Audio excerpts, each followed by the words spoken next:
Ονομάζομαι Τσιριμώνα Έφη. Γιατί επιλέξατε το συγκεκριμένο μεταπτυχιακό πρόγραμμα?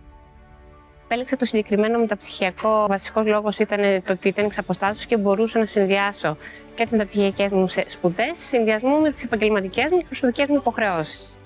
Εκπληρώθηκαν οι προσδοκίες σας από το συγκεκριμένο μεταπτυχιακό? Σίγουρα εκπληρώθηκαν οι προσδοκίες μου. Οι καθηγητές ήταν πάντα δίπλα μας καθ' όλη τη διάρκεια των σπουδών. Και επίσης είναι από τα λίγα μεταπτυχιακά που δεν περιορίζεται μόνο στην θεωρία, αλλά μπαίνει εις βάθος κάνοντας πολλές ασκήσεις και εξάσκηση πάνω σε ό,τι διδασκόμαστε. Πώς σας βοήθησε το συγκεκριμένο μεταπτυχιακό σε σχέση με την καριέρα σας? Με βοήθησε στην καριέρα μου, καθώς αρκετά χρόνια ασχολούμαι με το λογιστικό αντικείμενο και το τελευταίο χρονικό διάστημα είμαι σε τμήμα φορολόγησης. Οπότε η εξειδίκευση αυτή που παρέχει το συγκεκριμένο μεταπτυχιακό στο φορολογικό τομέα ήταν πολύ σημαντική. Ήταν αποτελεσματική η 100% εξ αποστάσεως διδασκαλία?